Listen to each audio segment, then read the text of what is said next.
आप सभी जानते हैं कि खालिद को 3 साल हो गए हैं अरेस्ट हुए। जिस तरीके से उनको अरेस्ट करा था वो भी आप सभी जानते हैं। मेरे पास कुछ सवाल हैं जो जिन पुलिस वालों ने, जब वो पुलिस बने थे, उन्होंने एक कसम खाई थी कि हम लोगों की रक्षा करेंगे संविधान को हाथ में लेकर। आज वो उसी न्यायालय में खड़े होकर बड़े गर्व से झूठ बोलते हैं। वो बोलते हैं कि खालिद को जब चोटें लगी थीं तो खालिद पत्थरों पे गिर गए थे। खालिद के ऊपर से एक भीड़ गुजर गई थी जिसकी वजह से उनके पैरों में चोट लगी। जबकि जो वीडियोस सामने आई थी वो बहुत क्लियर थी कि खालिद किस तरीके से थाने तक उनको ले जाया गया, जिस जगह से अरेस्ट करा था, और थाना 5 मिनट से भी कम का वॉकिंग डिस्टेंस है वहाँ से। तो आज ही के दिन 3 साल पहले 27 फरवरी को सुबह में मैं खालिद से जब मंडोली जेल मिलने गई थी तो मैंने उनको व्हील चेयर पे देखा था। एक हट्टे कट्टे इंसान को 8 से 10 पुलिस वाले मिलके आधा पौना घंटा बुरी तरीके से उनको टॉर्चर करते हैं। अंधेरे रूम में ले जाकर उनका चेहरा बार बार पानी में डाला जाता है, उनके ऊपर यूरिन पेशाब करने की बात कही जाती है। तो वो पुलिस वाले, उनका नाम कहाँ है?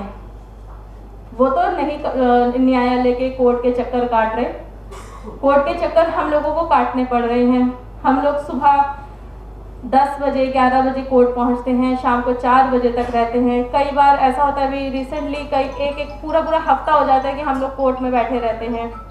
खास तौर से FIR 59 UAPA के जितने भी साथी हैं जिनको बेल मिल गई है वो भी, और जो जेलों में हैं वो भी, वो और उनके परिवार वाले सब कोर्ट में बैठे रहते हैं। हमारी जिंदगियां लगता है कि सिर्फ कोर्ट के चक्कर काटने पर ही सीमित रह गई हैं।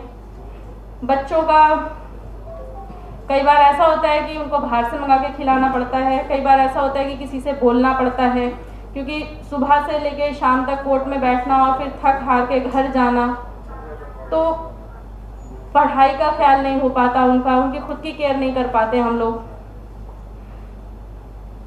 समझ में नहीं आता ये सब चीज़ें। मतलब अभी खालिद भी काफ़ी ज़्यादा जेल में उनको परेशान कर रहे हैं। जब से ये दोबारा से 3 साल में कभी ऐसा नहीं हुआ कि UAPA के नाम के ऊपर जेलों में उनको परेशान करा गया हो, पर रिसेंटली कुछ टाइम से उनके सामने पाकिस्तान जिंदाबाद के नारे लगाए जाते हैं, उनको मेंटली हैरेस करा जाता है, उनको देशद्रोही, आतंकवादी, टेररिस्ट के नाम से बोला जाता है। कई बार उनको उनके बैरिक चेंज कर दिए जाते हैं, खाने के लिए कुछ नहीं दिया जाता। बीमार हो जाते हैं तो जेलों के हालात इतने बुरे हैं कि जिस तरीके की वहाँ पर सरकार ने फैसिलिटी के नाम पर जो वहाँ पर धोखा दिया हुआ है लोगों को, दवाइयाँ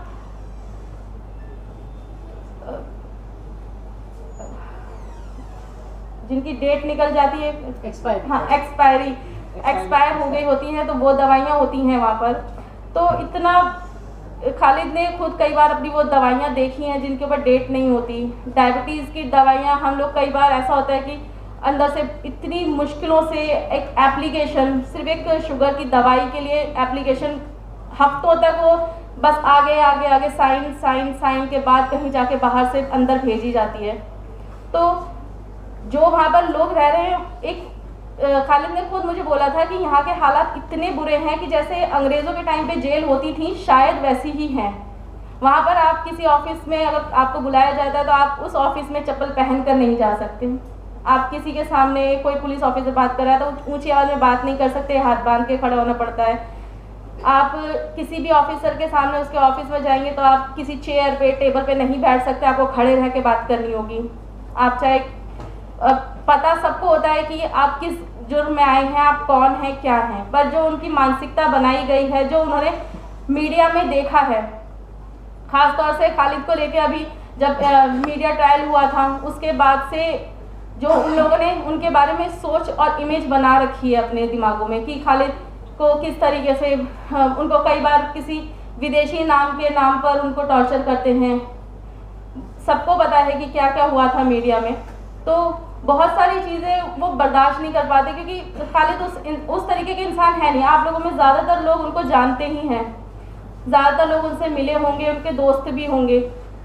तो उनकी आवाज़, उनका बिहेवियर लोगों के साथ किस तरीके का होता है, वो बिल्कुल वहाँ पर उनको अभी उन्होंने कोर्ट में भी खुद ये बात बोली थी कि इतना मेंटली हैरेस हो रहे हैं, इतना परेशान हैं कि ऐसा लगता है कि या तो ये केस ख़त्म हो जाए या उनको ख़त्म कर दिया जाए। तो एक 3 बच्चों का बाप जिसको पता है कि उसके सिवा उनका कोई भी नहीं है, छोटे छोटे बच्चे, तो अगर वो कोर्ट में खड़ा होके इस तरीके से बोलता है कि या तो मेरा दिल ऐसा करता है कि मैं सुसाइड कर लूँ या ये जो हो रहा है इसको ख़त्म करा जाए। एक बेगुनाह इंसान को खड़ा कोर्ट में परेशान करना, कोर्ट जेल में परेशान किया जाता है, उनको इस हद तक ला दिया जाता है इतनी बुरी तरीके से कि वो अपने आप को ख़त्म करने की बातें सोचने लग जाते हैं।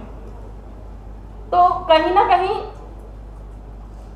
मुझे नहीं लगता कि खालिद जैसे इंसान को मतलब पर इतना ज़्यादा वो अपने दिमाग के ऊपर वो कभी भी इस तरीके की सोच रखने वाले इंसान नहीं थे, कभी भी नहीं।